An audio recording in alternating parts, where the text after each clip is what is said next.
Welcome friends to another r/I don't work here lady video. As always, if you enjoy this video, please make sure to hit that subscribe button. And our first story of the day is by SmartAlec246. Casual clothes are now a uniform.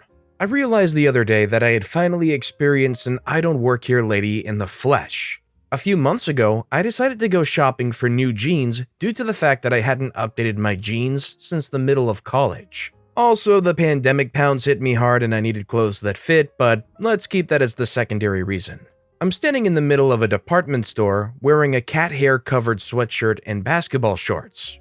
I had just picked out 2 pairs of jeans and was comparing them to see which I liked best. That's when an old man came walking up to me and said, "Where are your sunglasses?" in an accusatory tone. I couldn't comprehend what he just said to me. My mind was doing mental gymnastics. I was thinking, my sunglasses? Does he mean my mask? Oh no, did I forget my mask in the car? No, I'm wearing my mask. But I also never wear sunglasses. What does this dude mean?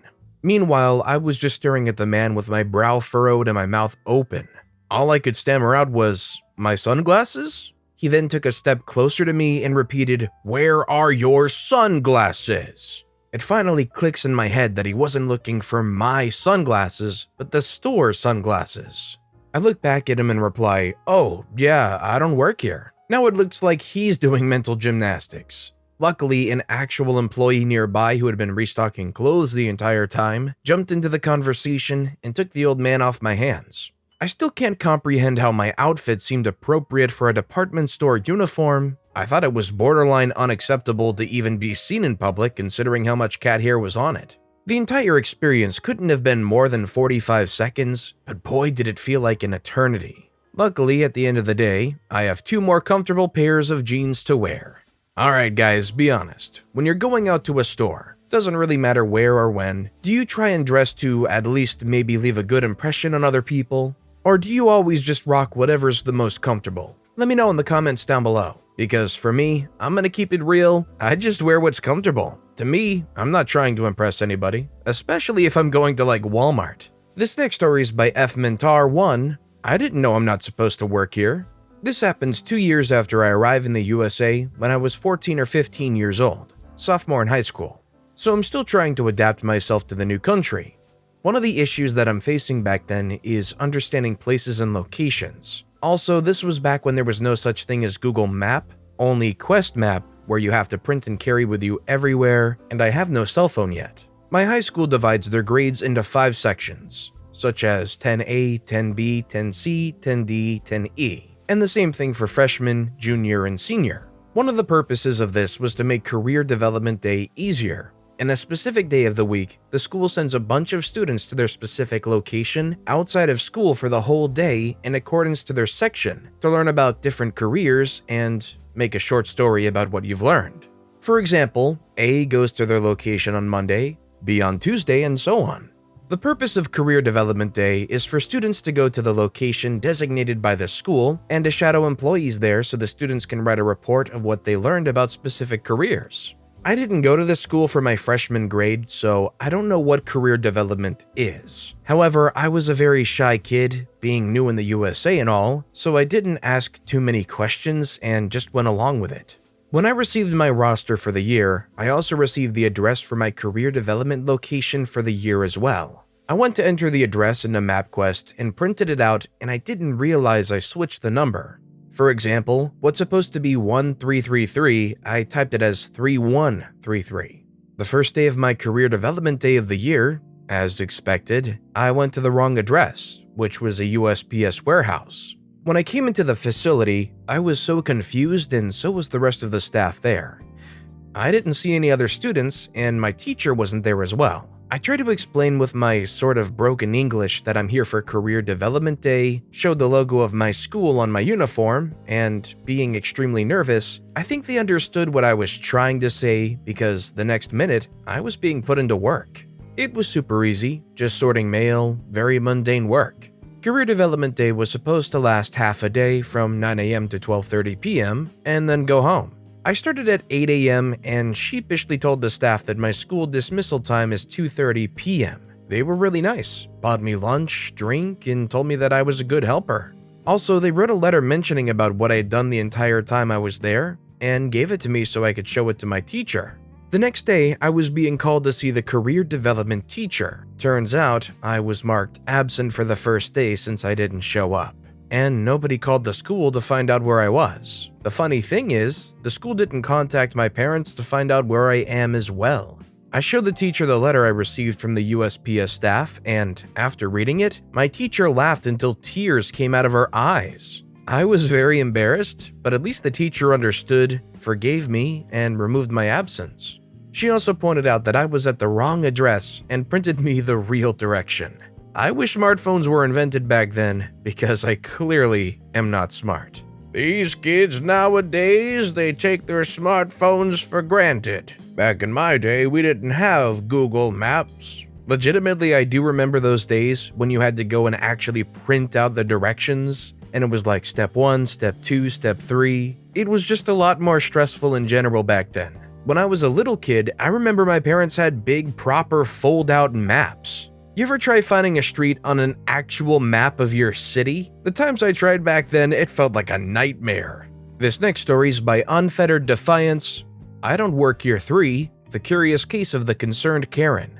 So I've had a few I don't work here moments in my life. I assume this is because I'm a rather extroverted person and I talk to people. So I don't tend to talk about times that I had it coming, but this time was rather interesting. I've recently returned to my home in Virginia. Things down here are more or less open. In fact, not much has changed due to COVID as far as I can see.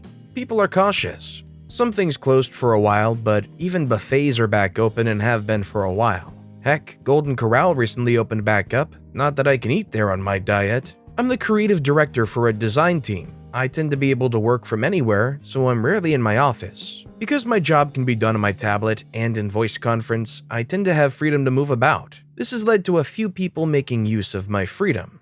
Sometimes the widow of my deceased buddy and my sister-in-law ask me to babysit the kids. Since they're all older than 5, I don't really mind. There's no diapers to change, and they're all reasonably intelligent enough to listen and follow orders. I have a hard time with the girls for personal reasons. I just don't feel comfortable alone with little girls. I remember little Bethany peed herself once, and I just would not help her get changed. She was like 3 or 4, and I was like, nope. Wrapped her in a towel and drove her to her mom's job. So this is to explain why at this point, I only had the boys. I had Falcon, Andy, and Jason, my nephew and 2 of my neighbor's Sissy's kid. Jason's older, like 9 or 10, and Andy and Falcon are 6 and 7.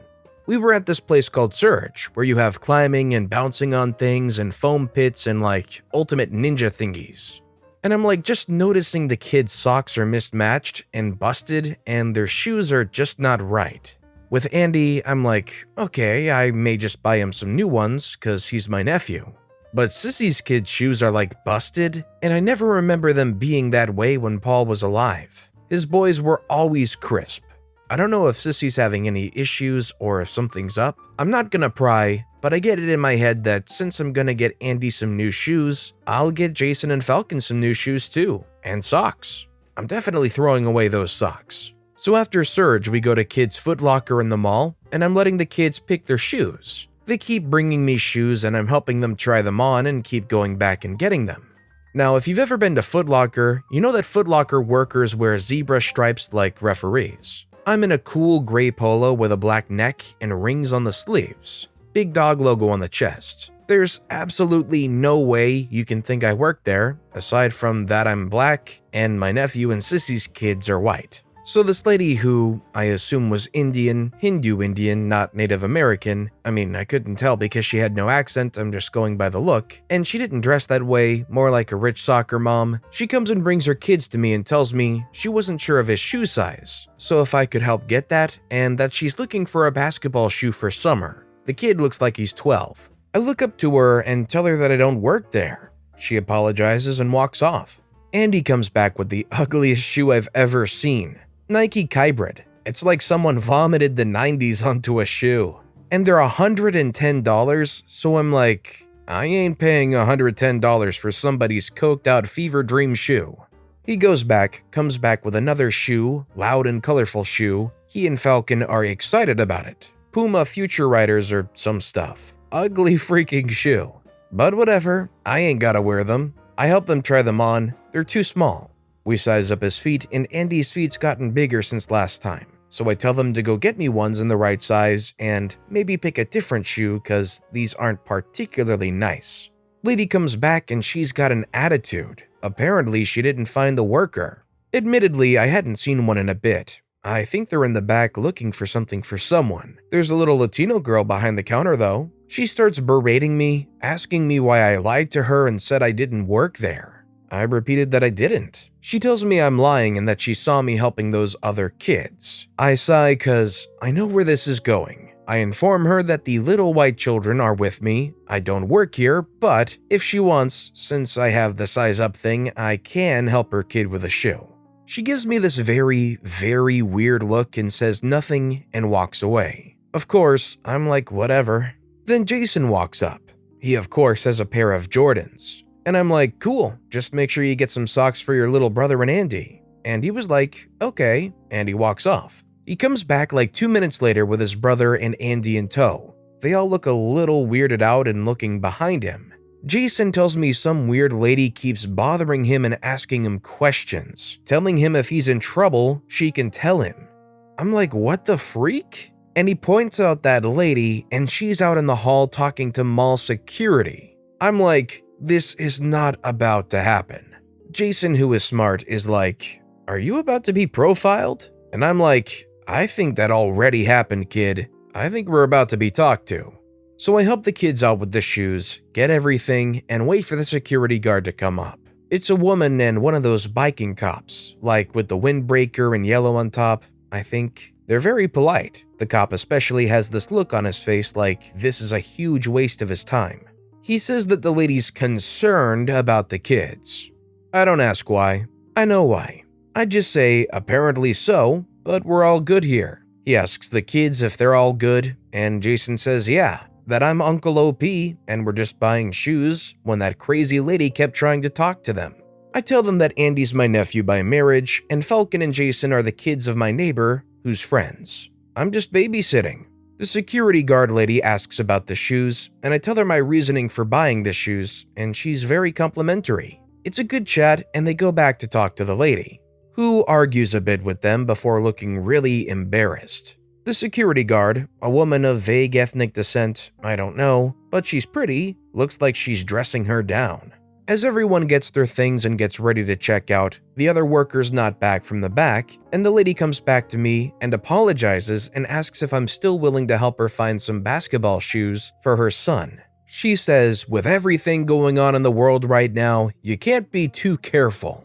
I want to get on my high horse and call her out, but I'm like, example, children, blah blah blah. So I just say, it's alright, her heart was in the right place, and it's cool. I help her son get some shoes, some bright light blue Super Mario Pumas. I took the boys for ice cream at Sweet Frog that I couldn't eat and called my wife up to let her know what happened. We had a good laugh. The whole, are you okay? Thing happens more often when I have the girls than the boys, which is why I don't like having the girls. But it's funny nonetheless. Certainly the most polite, negative, I don't work here moment I've ever been in. I think considering the entire circumstance and the assumption behind a lot of the decisions that this lady made, like there was at least 2 different circumstances where they mistook you for something just because of the color of your skin. Whether it was thinking you're an employee or thinking that you might be just, kidnapping children or something, that basically, I think OP was far too generous, but I'm pretty sure OP had to hold back just because the kids were there. And of course, you don't want to set a bad example. But man, I think most of us know this lady deserved just a good call out as to what was going on. Sure, they apologized after the fact, and it's nice that they did, but it just frankly came way too late after all this assumption that this lady was putting out there. And this isn't, I think it's going to rain. This is literally, I think this person might be kidnapping these kids. I kind of doubt it, but you just kind of hope that it might have been an eye-opening moment for her. But with that being said, that's a wrap on another bunch of stories here today. As always, if you guys have any favorite videos of this bunch, let me know which one in the comments down below and why. And if you enjoyed the stories in general, if you could subscribe to this channel, it'd mean a lot to me. I make these videos daily, and it's by far and away the best way to support my channel. So no matter what you did, whether it was subscribing or liking, leaving a comment, I just appreciate the heck out of you guys. And as always, I'll be back tomorrow with even more stories right here on the Storytime channel.